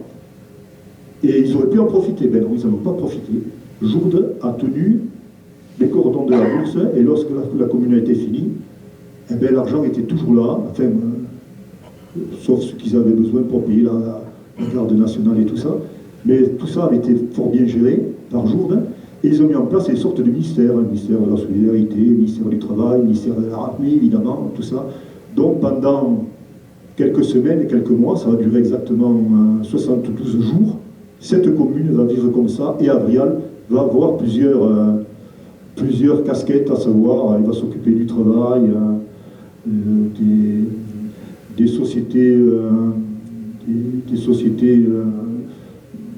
qu'on appelle ça, des coopératives de travail, ainsi de suite. Et après, il va s'occuper, à la fin, vers la fin du mois d'avril, du ministère de la guerre. Pendant cette période de... Je regarde l'heure, quand même. Ah ouais, quand même. Oui, ça passe. Hein. J'ai tellement de choses à dire, hein. Je vais très rapide. Vous avez vu, même des fois je m'y perds, je reviens en arrière. Il y a tellement de choses à faire. Mais il y a des gens comme Clémenceau, Victor Hugo, Gambetta et bien d'autres, même des bonapartistes, qui vont essayer de calmer le jeu. Il va y avoir par exemple la franc-maçonnerie qui, le 23 avril 1971, va monter au rempart avec leurs flammes et leurs bannières pour dire à Thiers, il faut arrêter ça. Thiers campe sur ses positions, il n'en est pas question. Évidemment, tout ça, ça s'aggrave. Il y aura des otages qui seront pris, qui seront détenus par les communards. Alors c'est vrai que ça, c'est critiqué à la commune. Parce qu'ils en ont fusillé quand même plusieurs dizaines. C'est souvent sous la pression de la foule, parce que les gens sont excédés. Parce que lorsqu'il y a eu des sorties à Versailles, il y a des gens qui ont été mis contre le mur par les Versaillais, qui ont été fusillés. Il y a des gens qui ont été tués dans des conditions abominables. Donc les gens vont se venger un petit peu, et il va y avoir notamment avoir l'archevêque de Paris, Monseigneur Darbois, qui va être fusillé avec d'autres. Il y a aussi des otages dans la rue d'Axou. Mais ça, ce n'est pas la direction de la garde nationale qui les décide. Et surtout pas Avrial, parce qu'Avrial, on le voit, par rapport à Monseigneur Darbois, par rapport à la rue d'Axou, aux otages à la rue d'Axou, il est contre. Dans la rue d'Axou, la populace a failli prendre Avrial et le mettre dans le groupe des gens qui allaient être fusillés. Et Avrial voulait absolument, devant cette foule déchaînée, comme il écrit, et il voulait empêcher donc ce massacre. Mais les gens, on ne les tient plus. C'est plus possible. Donc, il y a quelques actions qui sont faites. Des exactions qui sont faites. Mais on va voir un petit peu le bilan à la fin. Bon, ça, c'est par exemple, un dessin fait lors d'une réunion du comité de la commune de Paris, à l'hôtel de ville. Toujours est-il que en 72 jours, cette commune a créé l'école libre et gratuite, une école obligatoire pour tous, la justice est gratuite, avait mis en place la séparation des pouvoirs, Église-État, avait revu, parce qu'ils ils avaient une sorte de journal officiel de la commune, où ils dictaient des lois, voilà. Il y avait aussi la condition de travail de nuit pour les enfants. Il faut quand même penser qu'à cette époque, il y avait des enfants à partir de 8 ans, peut-être même avant, à partir de 8 ans, on travaillait. On travaillait jusqu'à 12 heures par jour, si ce n'est pas plus. 12-15 heures par jour. L'abolition de la conscription. Il y a réquisition des logements vides, des ateliers abandonnés. Et on met en place une égalité du salaire homme-femme, et on fait l'union libre et bien d'autres choses. Quand vous regardez tout ça, ben c'est ce qui s'est passé 20-30 ans plus tard, hein, avec la loi des séparations de l'Église et de l'État, des trucs laïcs, donc ils étaient quand même pas mal en avance. Mais ils ont eu que pour 72 jours, en 72 jours, on est compte, c'est 2 mois et demi, c'est-à-dire que à partir du dimanche 21 mai, donc ça commence le 18 mars, et le dimanche 21 mai, eh bien par la porte de Paris, de la Pointe du Jour qui s'appelle, vont rentrer les troupes versaillaises sans aucun problème, parce que la porte n'est pas gardée. C'est vrai que là, ils étaient en état de guerre dans la commune, mais ils ne gardaient pas très bien les remparts. Donc les troupes versaillaises vont rentrer. Et là, ça va être un carnage. En une semaine, du dimanche 21 mai au dimanche 28 mai, ils vont d'ouest en est pénétrer dans Paris et bousiller tout ça, pousser la population parisienne, bousculer les barricades, et il y aura beaucoup de morts, beaucoup de fusillades, et les gens vont être massacrés. Là, on n'est plus dans 60-70 personnes collées contre le mur, comme on dit. Là, ce sont des milliers et des milliers en une semaine. Là, alors il y a des ordres qui sont donnés, ça c'est le dernier ordre, qui n'est pas imprimé évidemment. Le dernier ordre qui est donné le 24 mai à 9h du soir, donc quelques jours avant la fête de la commune, par la commission de la guerre qui publie la dernière affiche et qui dit voilà, il faut faire détruire les maisons, où c'est qu'il y a des gens qui ont tiré sur la garde nationale, et ainsi de suite. Après, continue. Donc, une fois que c'est fini, que les gens ont été fusillés, et là on fusille. À la caserne de Lebeau, par exemple, c'est par centaines de gens. On fait rentrer 100-150 personnes, on les tire pratiquement à pourtant, on en fait rentrer 100 autres. C'est des milliers et des milliers de gens qui sont fusillés, à telle enseigne que dans la rue, devant la caserne de Lebeau, hein, le sang coule sans arrêt, beaucoup de morts. Et d'autres qui sont pris, qui vont passer en procès à Versailles, d'autres qui vont être envoyés en Nouvelle-Calédonie ou en Algérie, qui vont être déportés. Le bilan de la commune de Paris comprenne évidemment les victimes de la guerre civile et la répression qui suivit. Il y a environ entre 20 et 30 000 morts. Il y aura une centaine d'exécutions de communards, dont 23 effectifs. C'était une fois que la semaine sanglante est passée. 410 peines de travaux forcés, 4600 emprisonnements, 320 bannissements, 4500 86 déportations, ainsi de suite, ainsi de suite. Avrial, lui, jusqu'au dernier moment, s'est battu à la place de la République. On l'appelait à l'époque la place du Château d'Eau.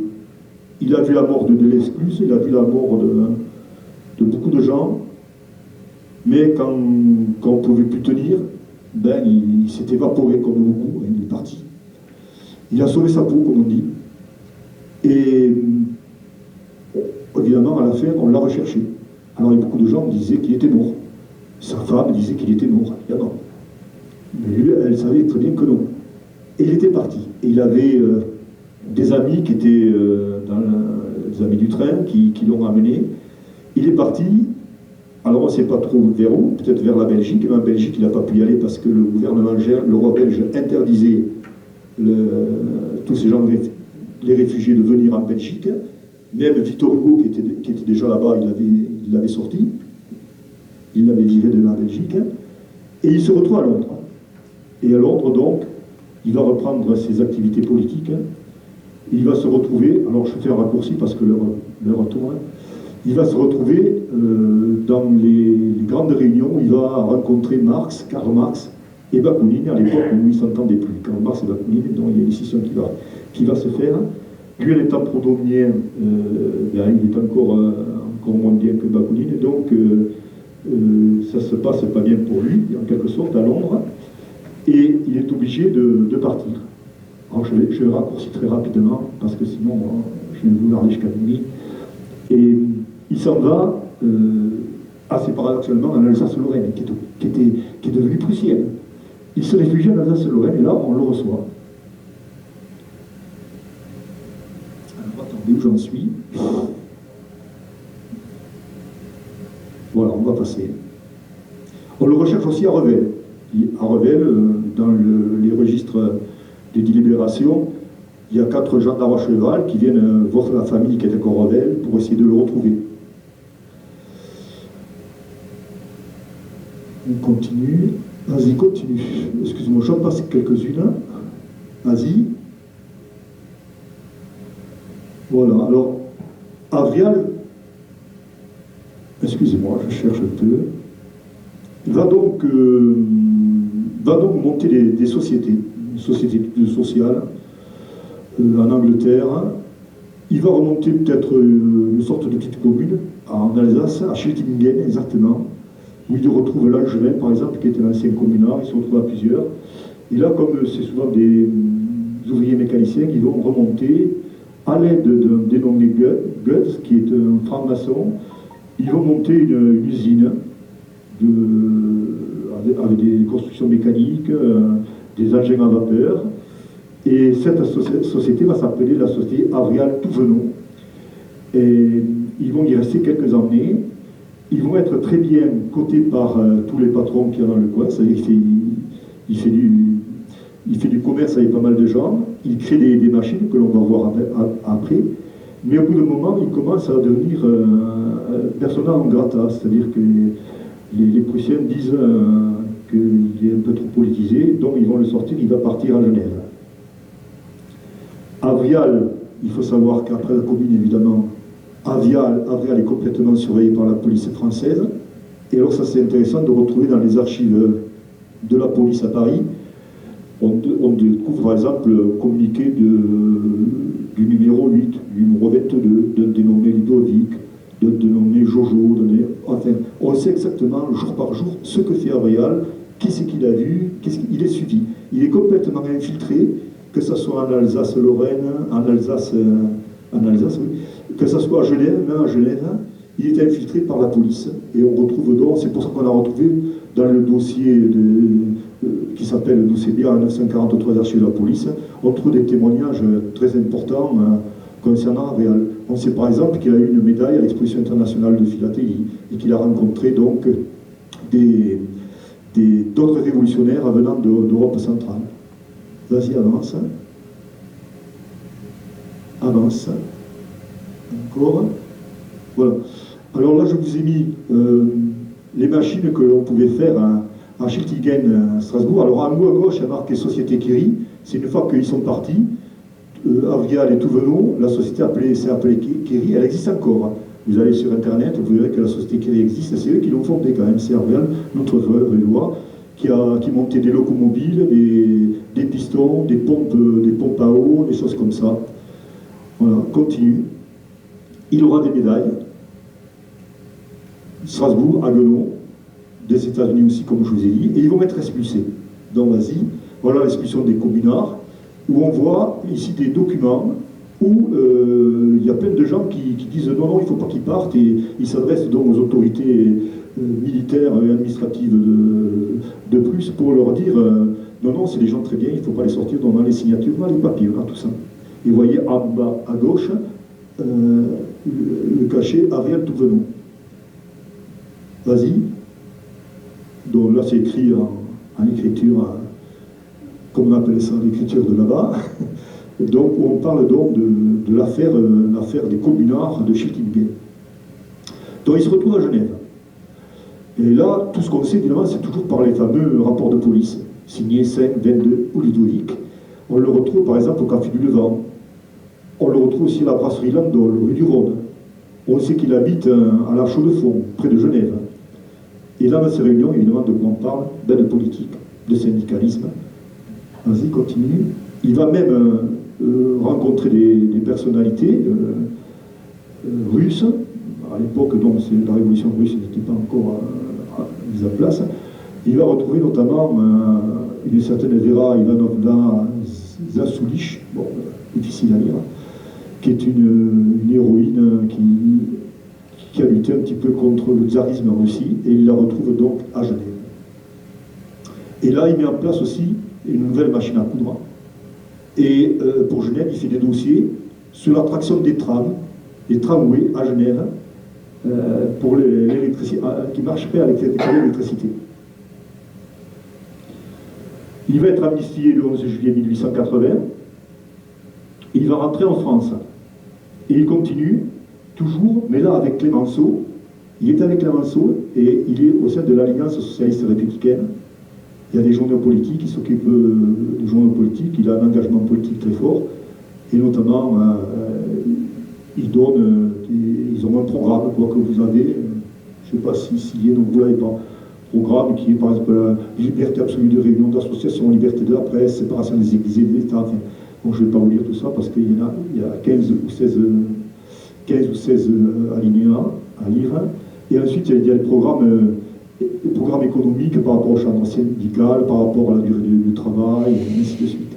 Des créations d'écoles d'apprentissage, réorganisation de la Banque de France, admission des groupes ouvriers aux adjudications des travaux publics, création de caisses de retraite, etc., etc. Donc, André et Clémenceau montent en 1888 une société droits de l'homme et des citoyens qui se veut un rempart contre le boulangisme et une protection de la République. Et Arvian, on le voit, est un des proches collaborateurs de Clémenceau par rapport à ce mouvement anti-boulangiste contre le général Boulanger. Continue. Je fais les coupures. Vas-y encore. Voilà. On le retrouve dans plein de projets après. On le retrouve par exemple avec d'autres personnes pour essayer il essaie de faire un projet de reconstruction de la rue Saint-Antoine et de la Bastille telles qu'elles étaient avant 1789. Évidemment, il retrouve toujours ses sources par rapport à la Grande Révolution de 1789. Et en 1789, je me suis trompé. En 1889, donc, on sait qu'il y a cette grande exposition internationale de Paris. Et évidemment, le monument qui est toujours là, qui représente Paris, c'est la Tour Eiffel. Et lui, dès le 24 novembre 1887, il va mettre en place, parce qu'il a beaucoup de connaissances dans les milieux du travail, il va mettre en place une espèce de syndicat industriel et commercial qui va regrouper près de 60 à 80 corps de métier pour aider Gustave Eiffel. C'est-à-dire qu'il va vendre, il va faire venir des tuiles, des planches, des wagons, des rails, enfin il y a absolument tout, c'est assez faramineux. Et cette société va se situer près du champ de Mars, près de la... Ouais, attends, non, je n'ai pas là. Près de la Tour Eiffel. Voilà, alors ça c'est... Voilà. Ensuite, il va mettre en place, avec un dénommé des Linières qui est en bas à gauche, ces machines à coudre. Ça vont être fait dans une usine à Montluçon. Et c'est une affaire qui va marcher quand même pas trop mal. Et par rapport à son parcours professionnel, à part cette société française des machines à coudre de Montluçon, il va devenir inspecteur divisionnaire du travail dans l'industrie. En 1895, le ministre du Commerce, par exemple, va l'envoyer en Belgique afin d'y étudier les procédés mécaniques et plus particulièrement l'organisation des filatures. En 1900, il va être chargé par le ministère du Commerce de faire une étude sur l'industrie de l'automobile en France. Et en 1900, il sort un journal qui s'appelle La Bataille, qui est le socialiste indépendant. Voilà. Alors, on continue. Voilà sa machine à coudre. On va aller très rapidement. Je ne vais pas vous garder toute la soirée. On retrouve dans beaucoup de journaux, y compris la Gazette algérienne, ses inventions. Il va même mettre en place un ballon ascensionnel pour permettre à des gens, c'est un ballon captif, à partir de la Tour Eiffel, où il va faire monter des gens dedans qui payent la balade, en quelque sorte. Et on voit à droite, vous voyez ici, il y a un projet, c'est le projet de la chute d'eau de Malamort, ici donc, à Durfort. où il va utiliser cette eau, la force motrice, pour faire de l'électricité. Et il y aura même un projet à un moment donné, qui ne se fera pas, un projet de petit train qui devrait aller de Durfort à Revel, passant par Sauvage, ainsi de suite, et qui aurait marché à l'électricité. On va un peu plus loin.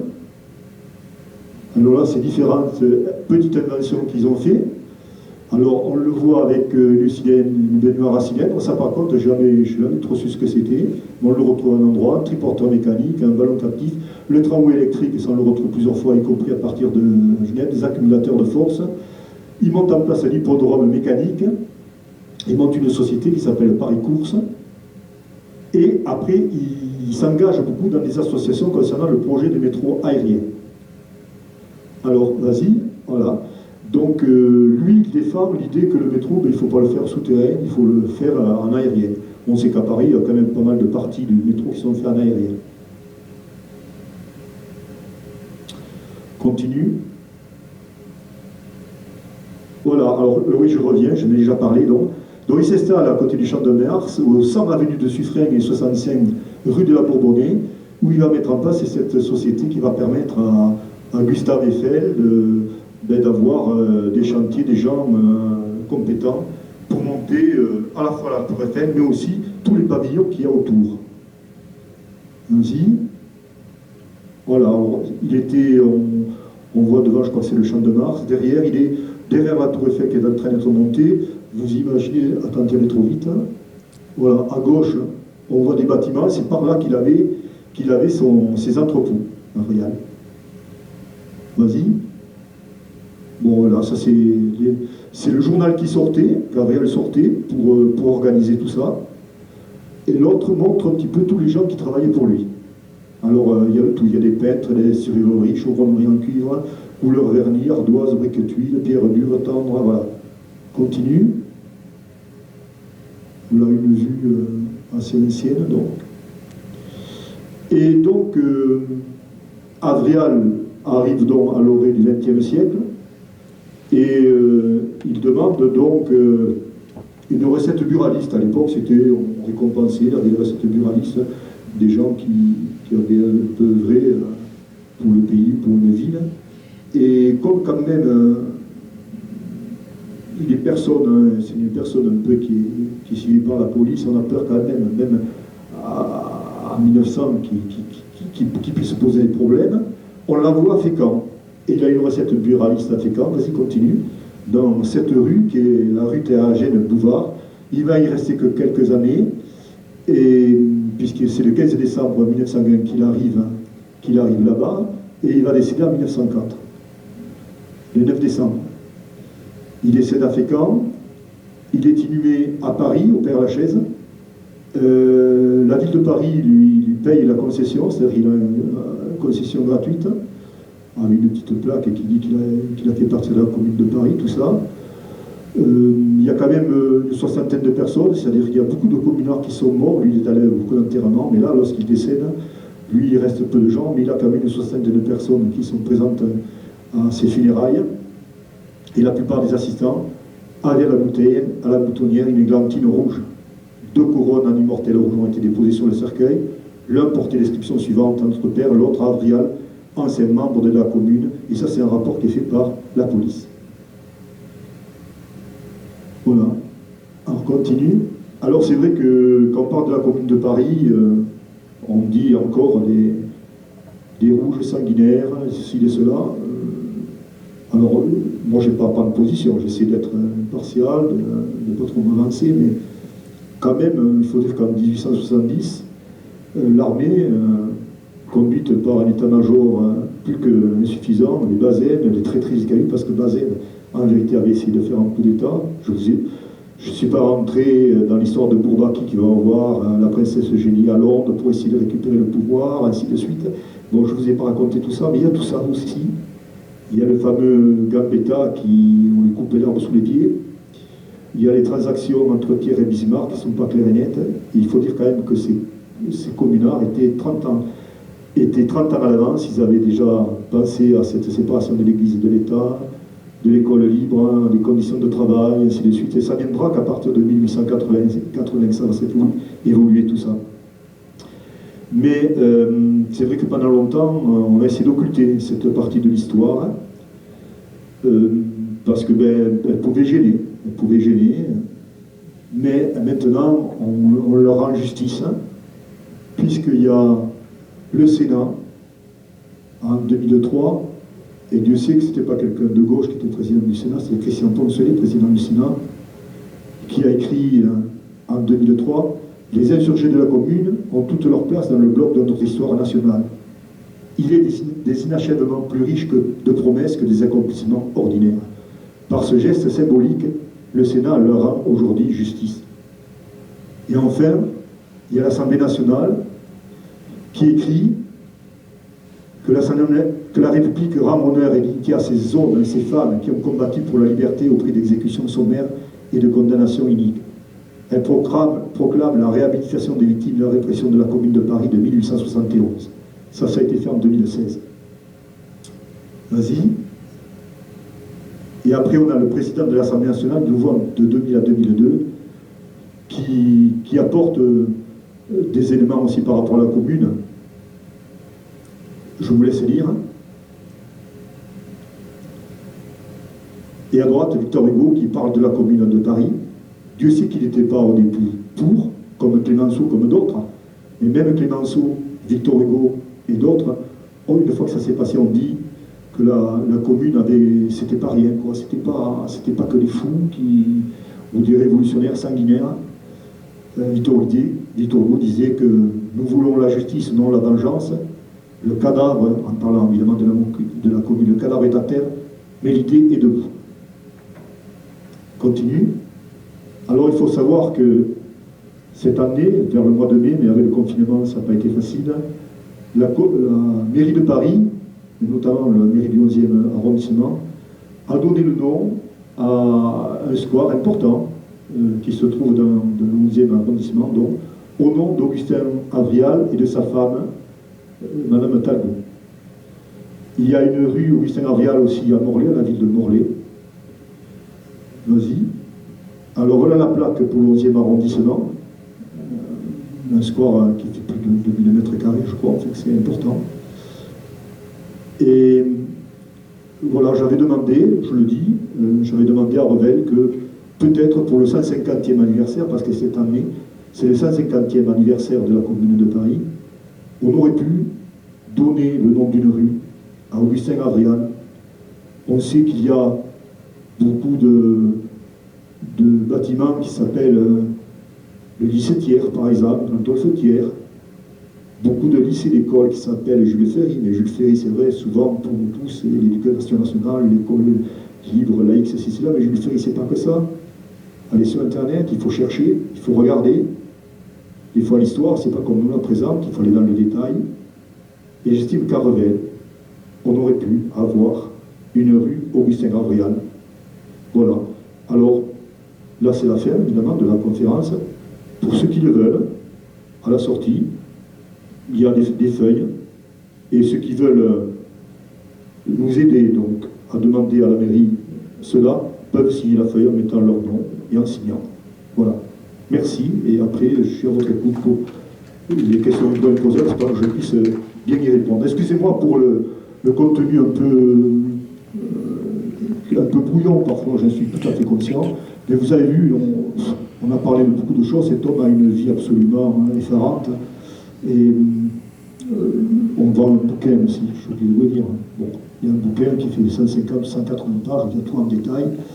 Et j'ai essayé de brosser au mieux sa biographie. Ce type-là, avait des idéaux assez formidables. C'était un grand humaniste, parce que je ne vous ai pas raconté des choses qu'il a fait pour des gens qui étaient dans le besoin.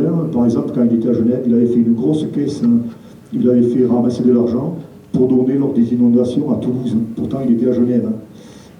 Pour donner de l'argent pour secourir les gens de l'inondation de Toulouse. Et bien d'autres choses, mais je ne peux pas en parler ce soir. Voilà, c'était un petit peu bien, alors je le défends. Hors esprit politique, je suis président d'une association en 1901 qui se veut confessionnelle et apolitique. Je peux aussi bien parler de Napoléon. On a fait des expositions sur les églises, sur les Napoléon, sur Lascaz, sur les rois de France, tout ça. Ce soir, j'aurais envie de vous parler de cet homme. Je pense qu'il le méritait. Merci.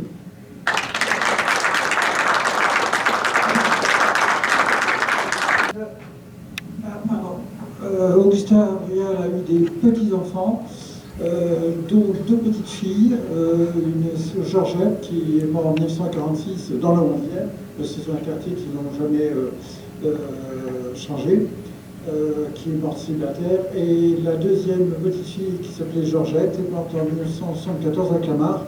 Nous en sommes là. Mais apparemment, étant donné qu'on a retrouvé des papiers de famille sur un marché aux puces, il y a de fortes chances qu'il n'y ait pas de descendance. Je ne parle pas de descendance directe, ça peut être des frères, sœurs. Là aussi, je peux répondre. En fait, sur la jeunesse d'Augustin Abrial, son papa avait fait un premier mariage en 1824, d'où étaient issues deux filles. Une première, Marie, qui est morte à 5 ans, une seconde qui est morte à 24 ans, en 1853. Donc, en 1853, Augustin avait 13 ans. Et lui, Augustin, est né d'un second mariage de son père en 1831. Bizarrement, effectivement, la question est bonne, puisque entre 1831, le deuxième mariage de son père, dont il est issu, et le décès de sa maman, puisque en fait il est orphelin à l'âge de 8 ans, sa maman est morte en 1848, oui 1848, c'est ça, il n'y a pas de naissance, c'est assez bizarre. Quant à son papa, on n'en a pas parlé, mais son papa est mort fort vieux, puisqu'il est mort en 1879, au moment où je suppose qu'il était encore à Londres, quoi, en fait. Oui. Voilà.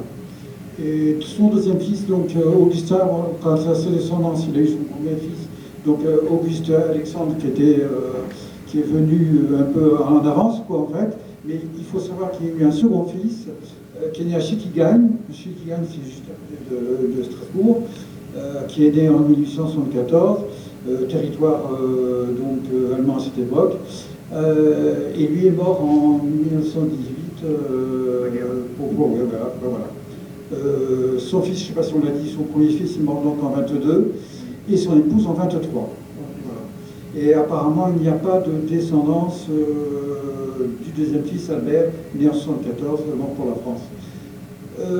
Quant à l'attribution d'une fille adoptive, elle est totalement curieuse, puisque moi j'ai trouvé dans un journal qui s'appelait La Petite République de 1904 une sorte de faire-part où les deux fils remerciaient, la veuve bien évidemment, née Talbot, et les deux fils remerciaient pour leur père, pas de trace de fille adoptive. Voilà. Donc apparemment, pas de descendance. Peut-être sa demi-sœur, puisqu'elle est morte à 24 ans, probablement suite des couches, comme sa maman d'ailleurs, comme la maman d'Augustin. C'est une vie très remplie avec beaucoup de périodes différentes, donc il ne faut pas faire le détail, mais enfin je crois que la principale raison pour laquelle on lui rend hommage, c'est parce qu'il a participé à la période de l'histoire de France quand même, qui n'est pas rien, puisque comme il a été dit, l'œuvre de la commune, qu'elle n'a pas eu le temps de mettre en place et de pratiquer, il a fallu prendre 5 ans, par exemple, pour la loi de 1905, la séparation des églises, la souveraineté, que l'école gratuite obligatoire soit votée. Toutes les dispositions sociales, etc., elles seraient encore à appliquer pour certaines. Qu'on a vu le dernier détail qu'il avait fait là, il y a encore des choses à faire. Vous voyez donc que, alors, c'est pas simplement son œuvre à lui, c'est l'œuvre de la commune. Et pourquoi cette œuvre de la commune? Parce que ce sont des gens qui ont été élus par leur père, hein, d'une sorte de gouvernement qui ne s'était encore jamais vu, peut-être un peu au moment de la première révolution, où les élus de la commune, il faut rappeler qu'ils étaient payés le salaire de l'ouvrier, et que s'ils n'accomplissaient pas le mandat le programme par lequel ils avaient été élus, ils pouvaient être révoqués. C'est-à-dire donc que l'immobilité que l'on insiste dans la Ve République avec un président qui a tous les pouvoirs, elle n'avait pas lieu d'être pendant la Commune de Paris. Et c'est d'ailleurs pour ça que c'était dans les précédents, qui avaient derrière Thiers, ils étaient prêts à tout pour en finir avec ça. Et donc, c'est là que vient l'origine de tous les massacres, parce qu'il fallait effacer dans les têtes toute possibilité de recommencer. Et donc, Abrial, avec ses positions, il a participé à ça. Moi, j'ai remarqué aussi qu'à plusieurs reprises, il a défendu des manifestes internationalistes, puisqu'il appartenait à la Cour internationale, mais dans les faits. Essayer de fraterniser avec les Prussiens, ça, c'est pas rien non plus. Donc, c'est intéressant de rappeler, vraiment, parce qu'il le mérite, il n'a pas aucune raison qu'il soit enseveli dans l'histoire alors qu'il a eu un rôle, et puis de rappeler qu'il est de notre région, c'est bien aussi. Yves Pinel de Saint-Ferréol, et je voulais remercier Jean-Paul pour l'énergie que tu as mis depuis plusieurs années, parce que c'est dans la société d'histoire, toi, il y a quelques années, qui a pris l'initiative de sortir ce livre, qui est à notre disposition. C'est comme ça que j'ai découvert qu'il y avait cet Adrien qui avait un parcours absolument extraordinaire dont tu nous as rendu compte ce soir. Et puis, comme tu l'as dit, cette année, dans le cadre du 150e anniversaire de la commune, tu prends l'initiative de faire une conférence, une autre manière de le mettre en lumière. Je rejoins Jacques Dulenier pour dire que c'est vraiment une personnalité qui a besoin d'être mise en avant, d'être mieux connue, d'être plus visible. Alors je pense que ce n'est pas une question, c'est plutôt un souhait. C'est de dire, après déjà ces deux belles initiatives, la sortie du livre et puis cette conférence de ce soir, peut-être cette invitation, cette demande à la commune de Revel de pouvoir avoir une rue au nom d'Abrial. Mais moi, ce que j'imaginerais, s'il y a des historiens, des universitaires, des étudiants en thèse, quel que soit le profil, qui soient prêts ou peut-être qui le font sans qu'on le sache, à travailler sur le parcours de cet homme, à aller dans un autre événement qui pourrait être, je sais pas, une demi-journée qui se passe sur Revel, en complément de la conférence et à un autre moment qui soit dédié à une présentation complète du parcours et de l'histoire de cet homme pour continuer à le rendre visible. En tout cas, j'ai été très heureux de découvrir qu'il y avait quelqu'un qui était parti d'en bas, qui était syndicaliste, plein d'initiatives, très engagé politiquement comme tu l'as dit, mais qui a fait feu de tout bois de manière professionnelle, qui était non seulement un mécanicien, mais un inventeur. Aujourd'hui, on aurait dit un chercheur, un déposeur de brevets, un chef d'entreprise. Voilà, un parcours comme on n'en trouve pas tous les jours, et encore une fois, il faut continuer à le faire connaître. D'autant plus que vous l'avez compris, je ne sais pas si vous l'avez bien relevé, cet homme-là, il a toujours été contre les exactions. Il a été quelqu'un qui a essayé de calmer le jeu, parce que quand je vous parlais à un moment donné qu'il y avait un bonapartiste, j'ai le nom mais je ne m'en rappelle plus, il est dans le bouquin, qui était allé le voir à Abrial pour essayer de trouver un système pour éviter ce qui se passerait par la suite, parce qu'il savait très bien que ça allait mal se finir. Malgré que certaines personnes, lui, il était contre cette insurrection, en tout cas à ce moment-là. Comme Marx l'a dit d'ailleurs, c'était vraiment pas le moment de faire ce truc-là à ce moment-là. Et après, il y a des gens, c'est pas n'importe qui, quoi. C'est Clemenceau, Victor Hugo, Gambetta, Garibaldi, quand même, l'unité italienne, tout ça, c'est pas rien. Garibaldi, c'est un Français, Garibaldi, contrairement à ce qu'on pensait, il est né à Nice. Mais bon, quelques temps après, c'est un peu comme Napoléon Bonaparte, il aurait été italien. Ces gens-là, quand Abrial est revenu, Gambetta, il a trouvé un boulot, il a aidé. Clemenceau, il était avec Clemenceau, quoi je veux dire. Donc c'était quelqu'un, puis tout ce que j'ai pas pu vous parler, toute la dimension humaine de cette personne, je l'ai mis un petit peu dans l'éditorial, enfin dans la préface du bouquin, je me livre un petit peu en disant comment je l'ai ressenti. Et je dis que 150 ans après, j'aurais bien aimé avoir la possibilité de le connaître. Voilà. Tu as dit au début donc qu'il avait mené ses débuts d'engagement dans l'idée de Proudhon, ni Dieu ni maître. Et ensuite, donc, on a dit qu'il avait eu ces passages où il a quand même été chef d'entreprise.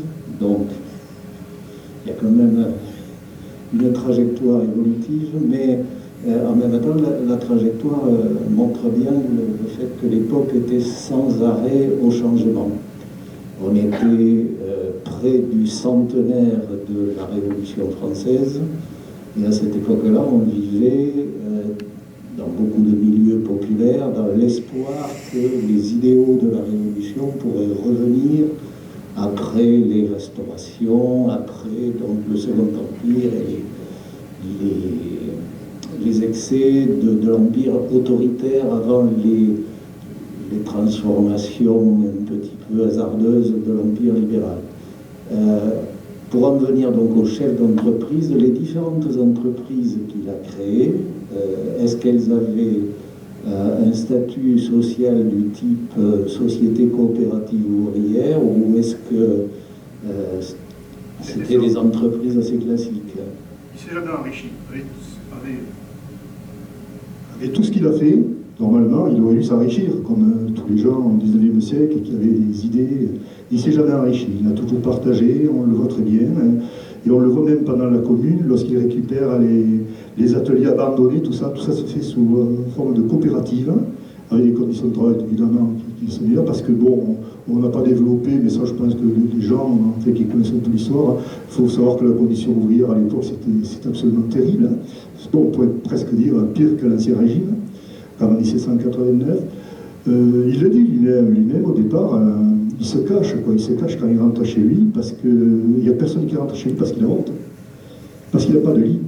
Il met 2 chaises, une planche, et une espèce de truc, mais tout à fait au début. Après, je pense que ça s'arrange un peu. Et voilà, c'est un type qui a mangé, comment on dit, le truc, comment on dit, le taureau, ou il y avait un truc, enfin, il était dans une condition très difficile. Oui, vous avez à la fin, j'ai expliqué, mais c'est en cours, hein, encore, ils n'ont pas de décisions qui ont été prises. C'est vrai que c'est pas facile, je reconnais, ça peut créer des problèmes, mais justement, je mets en avant, et j'ai donné de la documentation auprès des élus.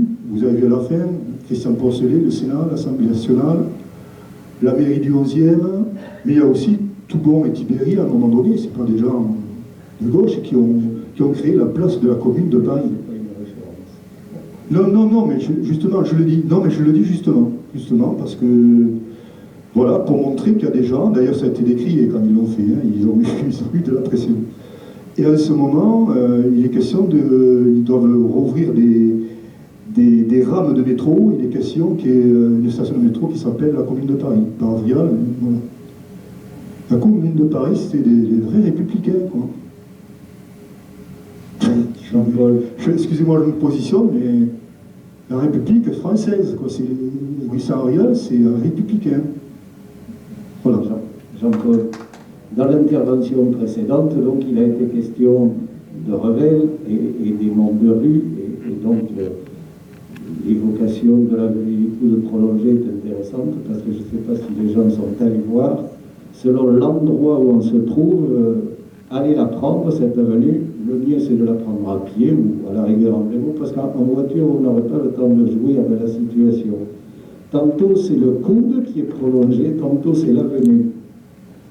Alors, vous avez à la Badorque, je crois, là, je crois que c'est le coude. Non, c'est l'avenue qui est prolongée, l'avenue du coude prolongée, et au niveau de l'endroit où les pompiers peuvent pénétrer quand l'hélicoptère du SAMU se pose, là c'est l'avenue du coude prolongé, et c'est le coude qui est prolongé, et voilà. Et s'il y a un endroit où le nom d'Avrial pourrait être donné à la rue, mais c'est vrai que il y a des Revellois qui tiennent quand même aux traditions. Il y a une rue qui correspond au quartier dans lequel il a vécu sa jeunesse, c'est la rue de la Barque. Mais bon, ce nom a quand même une histoire qui... La Barque, ça n'a rien à voir avec le bateau, tu le sais. Oui, je sais. C'est la forme. Voilà, tout à fait. Moi, je l'ai compris en regardant le plan cadastral de 1830, on faisait la barque. On se dit, ah, c'est les barques pour la rigole de la plaine, tu vois, autant de Sarah, c'est ça. Mais après, si vous regardez bien, des fois, c'est des traceurs historiques dans une ville de baptiser des noms de réussite. Regardez nos boulevards. Boulevard périphérique. À l'époque, on l'appelait le chemin tournoyant. Vous voyez? Le chemin tournoyant, c'est le tour de ville qu'on appelle. Si vous regardez, boulevard Carnot, je pense que c'est Sadi Carnot, je suppose. Après, vous avez Gambetta. Après, il y a d'Enfer Rochereau. Il y a la rue Victor Hugo et l'avenue de la République. Tout ça, c'est quoi? Pouf, on y est, 1870, quoi. Et c'est à ce moment que ça a été baptisé. Voilà, juste pour dire que des traceurs historiques, des fois, ça peut, le nom de certaines avenues peuvent donner, peuvent faire des marqueurs intéressants. C'est mieux que rue des Myosotis, rue des Violettes, quoi. Et en Vrial, pour son 50e anniversaire, pourquoi pas, quoi, tu vois, en fait. C'est pas un Revellois, ils sont de l'ordinaire, les gars, quoi. Il était à l'école, fils de forgeron. Bon, voilà, allez, bon, j'arrête. Je vais pleurer sinon. Merci. Merci. Je pensais que c'était 23, que là, vraiment, c'est quand même pas mal. C'est vraiment sympa de venir. Merci.